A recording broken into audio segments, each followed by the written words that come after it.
nó tầm nào chỉ có chi nè, tầm nào chỉ có chi xe, đâu sản gì, tụi nó sẽ tụt sang tới tụi nó tới đêm đấy, wow, không chả sư, không có sư rồi, na không mẹ bố này không mẹ, ok,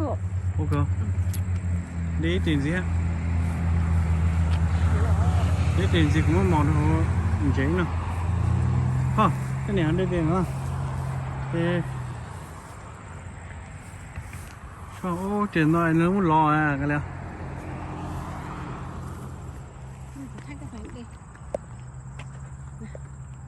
Ở trên đây mà. Đây kia nó hả? Có đây kia. Tiền gì?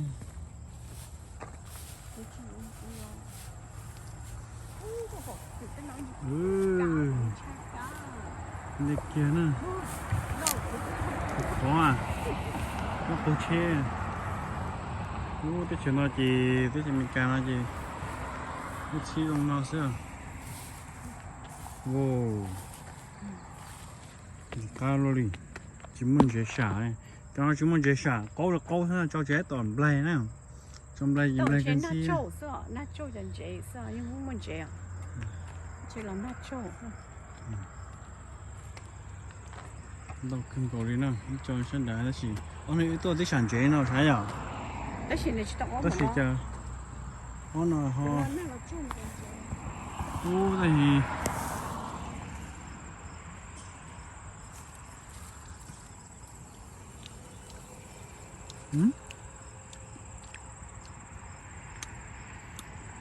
cũng chỉ chơi tí mà, tiền nào là sản chế đớp po, sản chế đớp đó. Cho nên là sản chế đất ruột thì có giờ, cho nên là sản chế đất ruột thì có, thế thì mình nó lo bắt chứ, có không? Wow,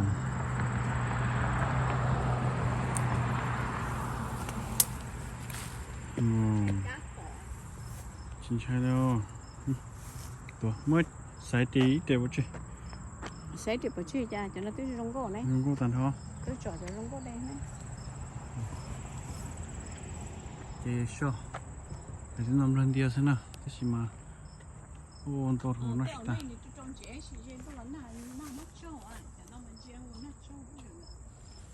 Cả thì nó na trâu lắm nhỉ, tìm lo luôn.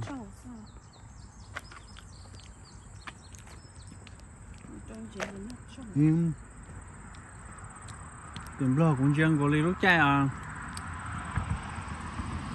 lúc chai là sao? Cái này thay cũ, cái này cũng mất mò cho hồ nó. Bây giờ mò không thích nó nè. Mò cho nó.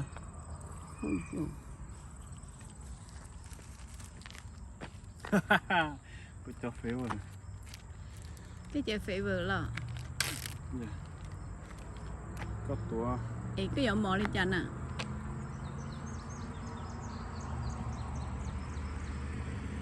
Cũng chi luôn có hổ mò hổ ra. Cái nó tao hai sống nó liền. Dạ. Ok.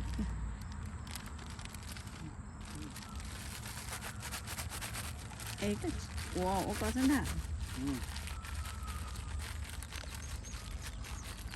Quê chè gì nó chỉ có cho phê vừa chè gì nó tỉnh cho tìm lo đó xin cho tụi nhớ tìm lo xin mà mà cũng chỉ muốn tụi nhớ tìm lo chua này tụi lúc tụi chua tới nhớ được cỏ này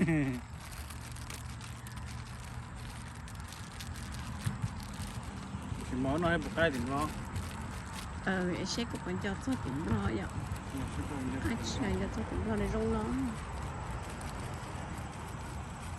chị tôi lần này nằm ở chỗ chị châu rồi nó là nó có đi nó câu hen là xin mà có đi còn nó có hẹn nhà đi cho chỉ có tôi cho mình dễ trả còn lâu rồi nhà thì sẽ tròn đất po mà từ tôi chỉ đất po mà nó tàu liệu cho nó nè cô cho tìm đồ sẽ tròn đất po yêu để cho nó nhà theo tới tôi chỉ cho nó chạy à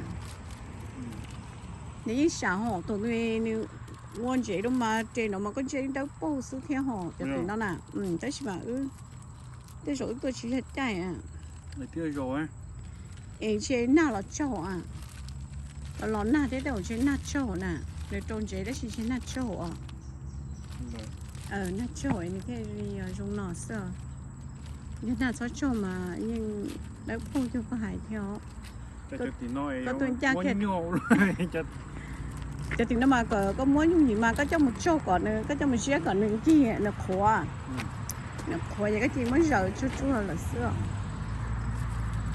cho tí nó mà nữa thôi của tôi mấy tôi cũng như vậy này tôi mua đây chỉ có gì là số này là để giá cặp này chỉ mua nó là nhà mua cơ nó mua tới chỉ giá đã mua cho nông lo rõ đó nè mua cho nông lo rõ cho nó không có chỉ cá đi cho nó này của nhà lo hai nên đại cái cái của nhà mua cơ chỉ cho nông lo rõ này chỉ cá một cho nó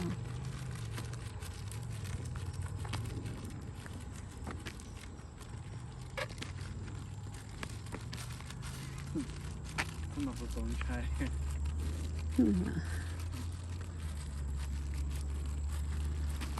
จะช่วยพี่จังนนชิชันโดมหรือจ้าbảo lửa trâu thì trâu đi sao chỉ kiện là mấy mua mảnh lương đó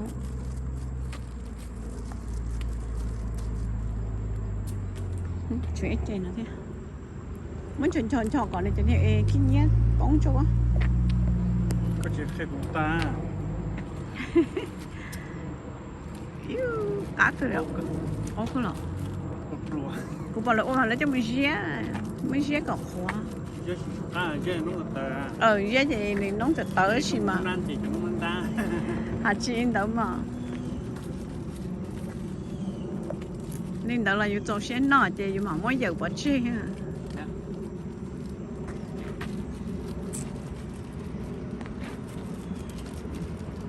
cho mình xé mà thôi bé đây nè tú bé đây nào cô mà tới triệu lô mà chứ mà trong chị đó cô không giao lúc chạy bên nào tìm lo gì em na chỉ tao cho mà ít chị nó mà chị đó bao xưa bên tìm lo gì nó chỉ mò nó chỉ nhưng thì rừng hả này rừng rong rồi nó này chỉ tao tới cho nó ô tô chân thế à nó chỉ có bảo luôn chỉ có sao cũng nhá chị này phóng cho chị lợ cú đỏ cơ nó hoa chị lo gì chị có chặt cốt này chứ thiên nhẹ hả cốt nhẹ đấy hả chị cốt nhẹ thiên nhẹ quá chị thôi còn đó mà chuyển nó to mà có bữa giờ dùng một xí đặc kỳ nó mà có một khối to ở chỗ mà cái nó đó thì nó chế mi nó mà tí này tí giỏ trái tận em cuồng có khăn này đã sự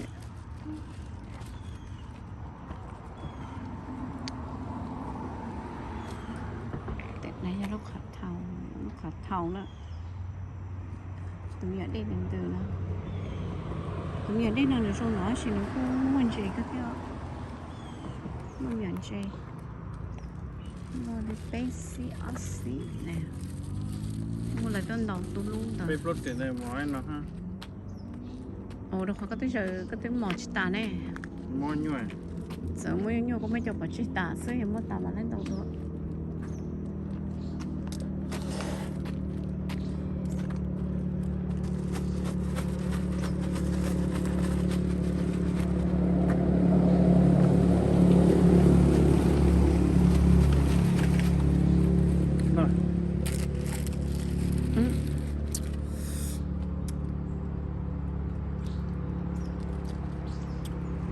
có cũng một khi nha nè chúng nó một cá sao chị tụi nó hot xí xí chẳng là tàu luôn liền rồi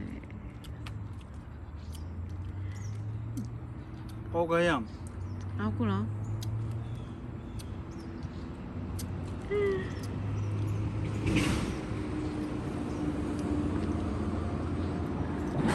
số lên nào ê chỗ lá nè non có lùi nữa. Oh my god, nó lên tới nè. Mất so. Chết méo rồi không có. Có thể tiền rồi. Chỉ có cái nhà cái mất ta. Có rồi anh chỉ so. Cho phụ bỏ mà. Ồ, chưa có cái nhà cái cho phụ bộ không mất sự. Như cô hả? Ôi hả? Xoáy. Có gì nó? Có trâu à? Con nó có blanc cái kia thế à? Có không mua bỏ cái kia à? Mà thôi.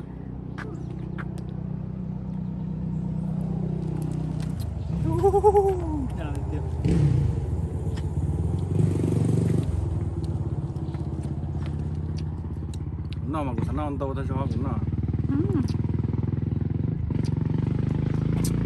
Có thể cá cái rồi.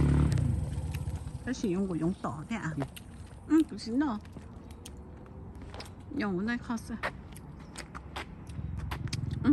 Có thọ.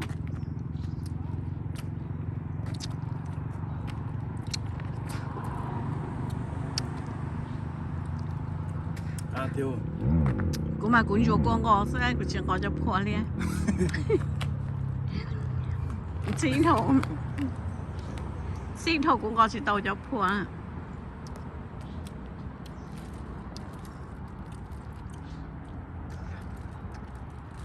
如果我佢嚟啥咯？我佢就冇地，就冇錢，就冇就冇咯。Cô cưng cổ hết. Cá cơ ya vậy?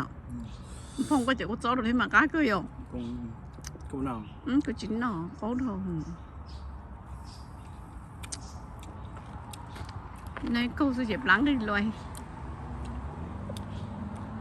Thì mà xa. Cái chúng nó đó thằng xa. Cái mà đi bài cái mà bài của chị họ thì bé một đây cho chị nhập tao hai xong. Cho nó là nhớ xí những chiếc bao đi. Thế nên chị nhớ sẽ kịp được phai. Không sao không nói hình nào. Cái sẵn nó một cái chuyện một đêm gì mà. Các bé nhanh tả liệu. Ôi ồ. Nào xem nào. Cái gì? Cá cưng cổ thế nào? Cá hen chỉ cơ. Để cái nền tá liền. Để lòng đầu Quán đủ lâu. Cái tàu phụ tà. Tờ khơi. Chỉ nhớ nó chỉ có chỉ cái ạ. Ôi đồ cũng chỉ có sao mà có cái hai lũ chỉ mừng tao nó liền. Chẳng thì cơ chỉ mà nào. Chỉ một đêm gì không? Dây đâu mà tôi. Tôi chỉ nhớ họ nói chỉ một đêm gì. Cá cưng cổ. Cá cưng cổ. Ok. Thì nó sẽ phát xí lọt tà lên đâu. Nó chút tà thì cái một. Chị phải chế rồi ạ. Cái một chế. Cái một sấy thì một. Khi phải xài có plán cái kia. Sẽ nếu có plán lo nó còn nếu mà xài nữa. Plán đang ghi không? Ghi rồi. Ồ rồi. Ok. Ok. Nhìn thấy tí rong cơ lên liền. Bài này nó mà đi đặc âm nó chỉ có chi bệnh nó rồi.